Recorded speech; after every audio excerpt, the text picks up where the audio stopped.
America. This is Candace Parker, step 3 of smoked salmon. My version of smoked salmon, if you watched our previous videos, or if it's all linked together, great. We talked about earlier the smokehouse that we got, and you can see it over here, and you'll see more of it over here that I purchased in 2018. Last year, so every year we do season. It's cedar dowels, nothing fancy. The only thing is making sure you clean them, scrub them when you're done for the season, put them away so that way they're ready to use. So these are well treated, great smell to it. They have a smoked salmon flavor to it, or smoked flavor, not salmon. And this is where you hang it. Now when I hang them, because they're gonna fall, I've got an old clothesline and underneath it, and I'm a purpose person. I've mentioned that in many steps. People's trash might be somebody else's treasure. So underneath I have 2 industrial baking pans that we're gonna go to the dump.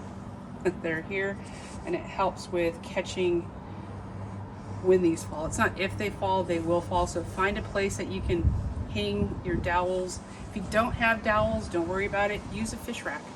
I mean, I call it a fish rack, but it's a dry rack. So use what you have available. Be creative with what you have. And so for this one, I'm just gonna lay them out. I do skin side, and you want them to dry for up to 24 hours. The wind that we have today is perfect. So I might get lucky, might be able to put smoke on it. But this is where you let it drip dry. And you can see my tails, I'll crisscross them, making sure that they're not touching. So you want just enough gap for each salmon to rest on the dowel. Again, usually I have an ulu with me for the ones that I may have not cut all the way to help fix it, but let it drip dry before I go into the smokehouse. Alright. In my smokehouse, I think we got up to 22 fish, was it? 25 fish in our smokehouse. A lot of rotating of dowels, a lot of shifting around and paying attention to what dowel needs to be rotated. So a little bit more work. So I said this year I want to do smaller batches that are a little bit more, I'm not going to hang, some of these are a little bit outside of the drip range, but it's okay. If you're in an area that's stagnant and you got Mukluks like we have here, we're going to get a lot of them. You can start a little tiny smoke fire or keep them from coming around, but for the most part, I'll let Mother Nature do its thing. Nice and firm, beautiful. And this wind, it is a blessing. Sun and wind help dry it out. So the longer I can let it sit, and you know, we talked about when is the best time. When you have it tacky, sticky, before I smoke it, a little bit later, I will rotate the fish, moving it from here so that way this piece that's sitting here can get some dry to it as well. So if you have a story and you would like to share, please do. We encourage you to share what you know and your technique. Those that are watching are learning and are wanting to find their way in their technique. As you can see, I already had one casualty that fell down here. I think that's going to be the last one to fall because the wind is blowing and I'm getting just enough wind for it to get a good dry coat because it's really sticky. All right, so follow me over here. This is going to slime away. I'm going to move this to another spot where it's a little bit drier and give it a chance. So, yep, smoked salmon. Have a nice little glaze to it. It'll change to a darker color. All right.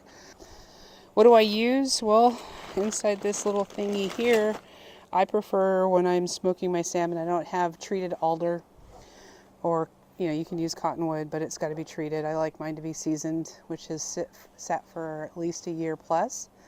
Makes the best smoke.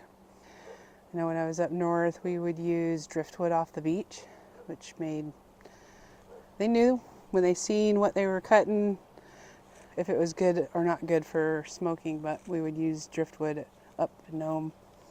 So this is it. This is what I use here. I'll have a briquette going.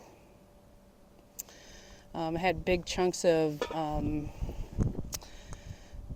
applewood. It was a huge bag. I normally don't buy. I buy chunks. And if you look there, on the outside of it, there's the Bradley, and it's electric. I'll plug into the electric and we can feed it there with discs. I rarely use that. It smells really good in there. So this is what I was telling you about the doors coming off. I'll take these off. I'll place it over here. And this is just the beginning.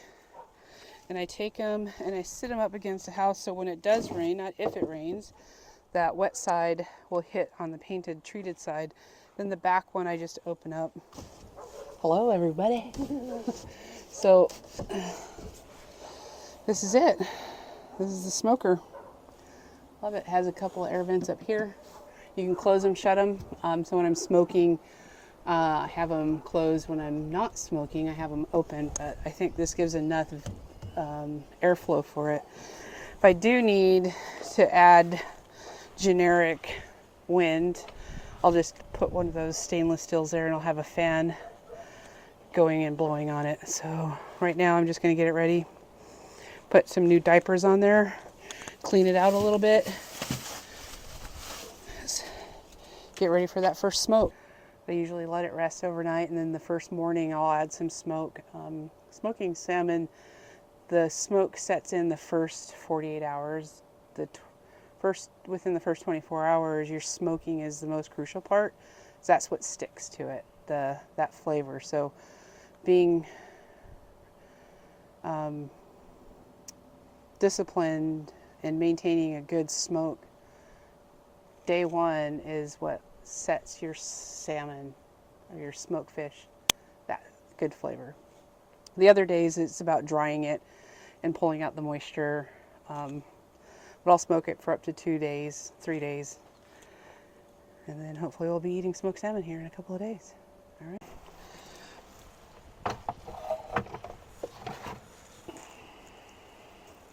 All right. So you can see I am starting the fire. I'm not going to close it off yet. I am day 2 of smoked salmon. I'm going to keep it open until I get really good ambers going and it's nice and hot and it can sustain and maintain. On the base I use applewood charcoal, and then I use applewood when I don't have any treated alder or cottonwood.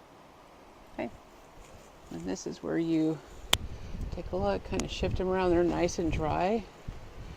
So while that's creating a little bit of fire, so each one will get moved. And I'll separate this so it gets all right. I feel like this is going to be some fast smoked salmon. The weather, the temperature is just right. It's running about 55 degrees. I was saying that when you smoke your salmon, you can, if you don't have a good dry layer, your salmon will cook. It'll fall off the skin. When you smoke it, you'll know as you're getting closer to the end, the color is going to change to a darker red. And what you're looking for is the ends of the strips will start dripping some oils. So once I get my first smoke on, I have smaller dowels. They're right here. And I'll use those ones after day 1. So day 1, most important, smoke. Is what sets in that smoke flavor. The other days you're just doing the smoke to help dry it out, pull the moisture from the salmon. I like to keep mine up top. I don't like it too close to the fire or the heat. So now what I can do is keep this here what do I do is I gotta... Is that one an example of it dripping? Yeah, that's a good oil release.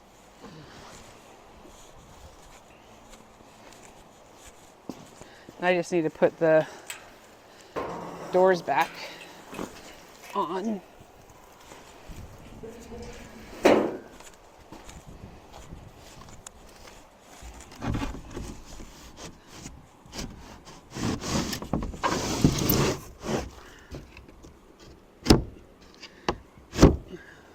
Make sure those are closed. Vents are closed.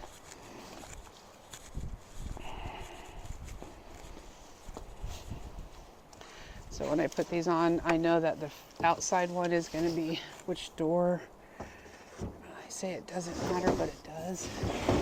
And looking at our thermometer, we're right below 60 degrees, so we're at 56 degrees. Perfect temperature for smoking. When I say a hard smoke, I got that thing pillowing. I'll have this thing smoking. So a couple of things that I do. Usually have a bucket of water here. I'm usually not too concerned about this flaming because I don't have much oxygen going in there. It's closed off, and I'll lock it down. Nothing to cause it to tip over.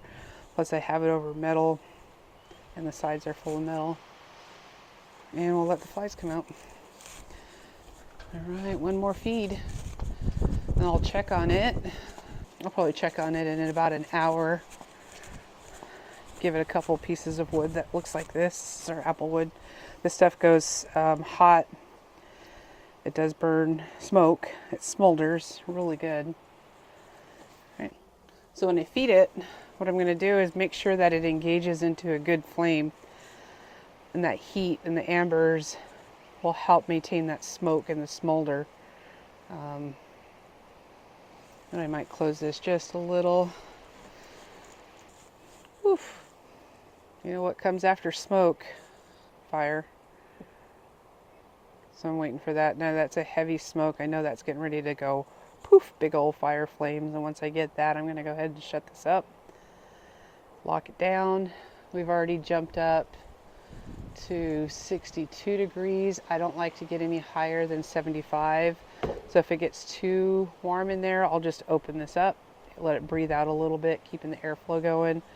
You can have a cold chimney smoke on the side where you, like where that puck comes in, you can do a funnel and just nothing but smoke feeding it. And that's a good, true cold smoke, but this one's done me good.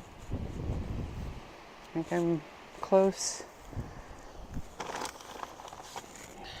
All right, well, I'm gonna lock it up. And I choose this method because I don't have to worry about an electrical cord and pans and is the disc full. I mean, same thing, but this usually lasts me a couple of hours, but I'll check on it because this is my first burn in an hour. All right, we'll see you in about an hour. So yesterday I was able to feed the fire just 2 times. Actually, no, I fed it 3 times. But it's coming out good, and you can see that the samplers taste good. Has a good flavor to it. There we go.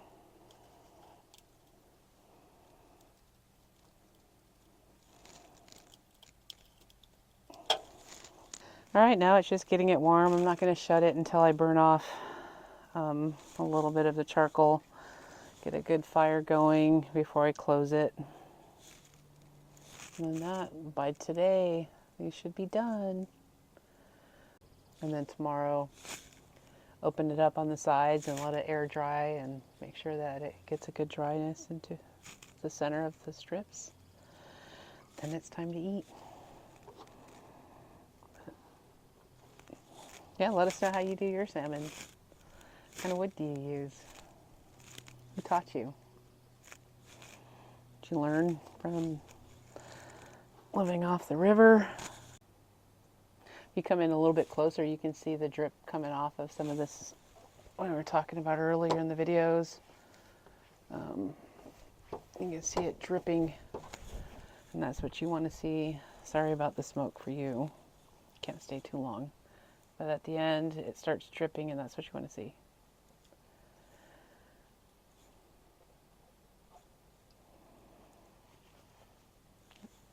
So if you take a look at the fire, I ended up getting some meatier applewood.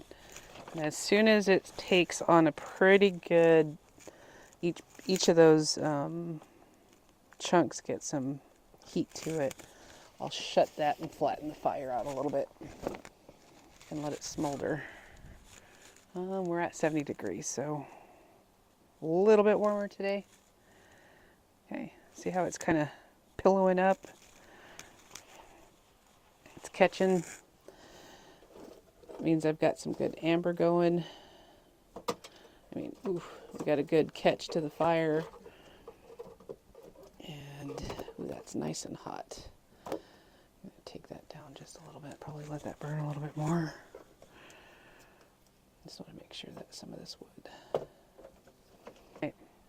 Now you can see it really smoking since I leveled it out. Now that it's catching some more heat, I know I got a core heat sense in the center of the fire.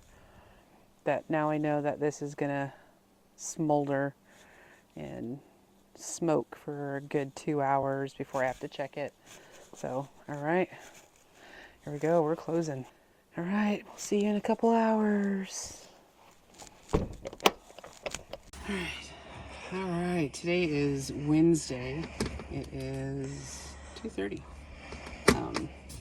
You can keep it in there longer if you want yours super hard. There's the salmon.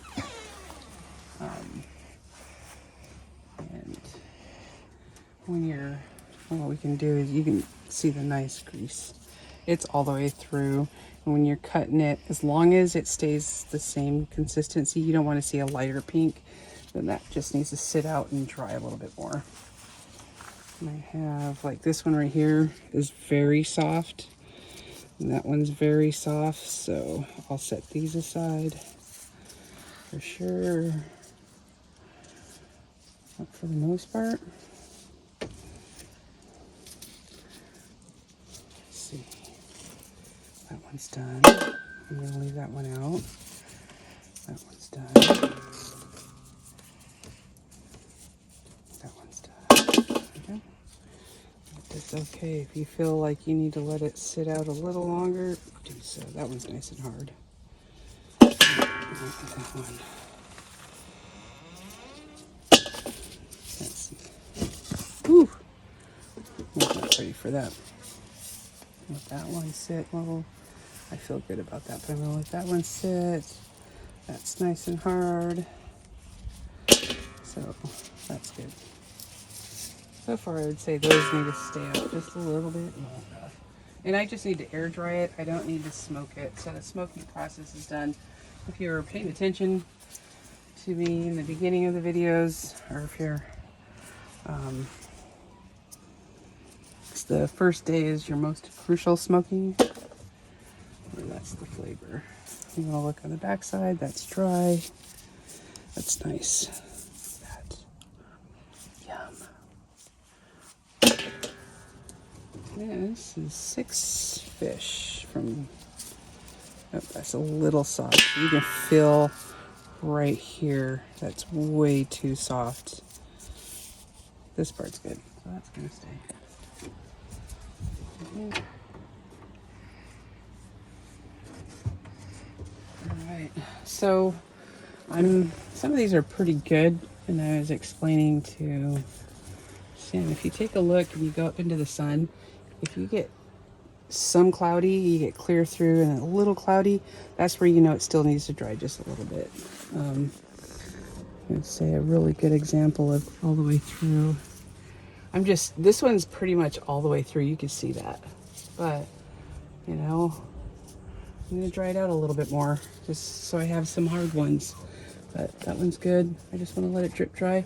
Nice oils coming off of it right there. Some good gold. We got this. If you want to know what 6 reds look like for smoked salmon, that's what it looks like. I would say this is the last step. That's just the last step to kind of put it away, but pick out your ulu. You can use scissors. I'm trying this out. But I do ends and pieces. So I'd like to cut my salmon. And I think about eating, what does it look like? You know, sometimes you want a good snack. I like to cut it and be about the same size. So I'll cut mine about like that. What I do is I like to cut these ends off, and I'll have ends and pieces. There's no yum.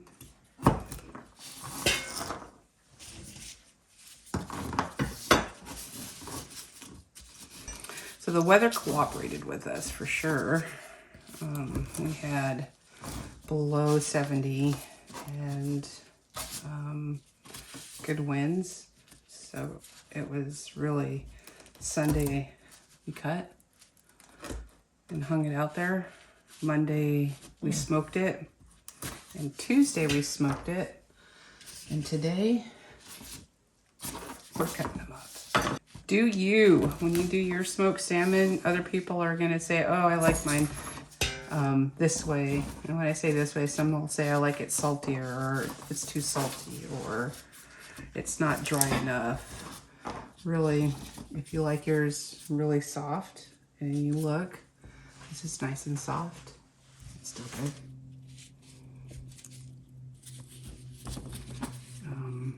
You can have super hard ones, but it's all about you. You put it away. You're prepping it. Everybody else that's eating it, they can have their opinions. I know we were talking a little earlier about this is on the cusp. I mean, still can eat it. I just want you to see the difference on the interior of the salmon. It's a little lighter. It's not as light, but it's not as dark as this one. And this one's definitely soft. So which? This is a good piece. This one, see that? How It's more solid looking. Yeah, this one's soft. Let me show you even another piece. Like, you can see the different colors there. I don't know if the camera's capturing that. Back up. Can you see that? Big difference. This one, not done. This one is done.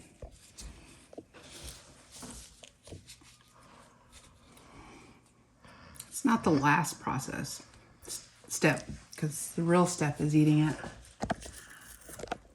Oh man, it's nice, simple. Good balance between salt and sweet. There's no sweetness to it though.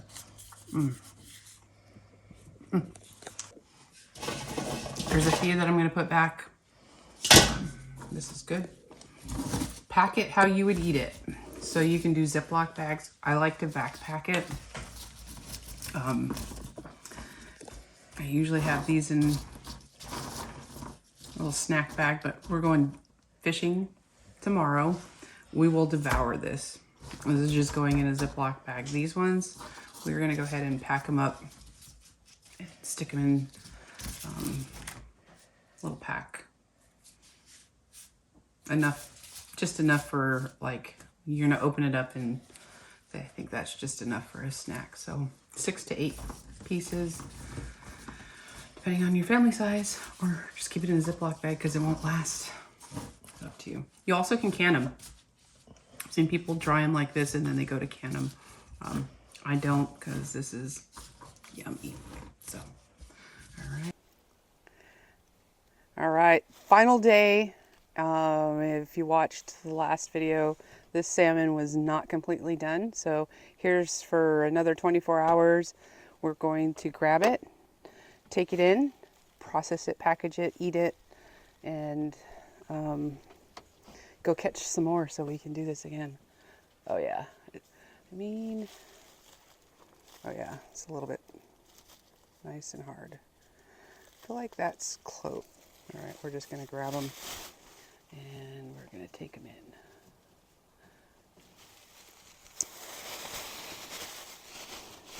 These might not make it to the freezer. These might just make it to our bellies because we're going to go dip netting today here in a couple hours on the north side of Kasilov. And start this process over.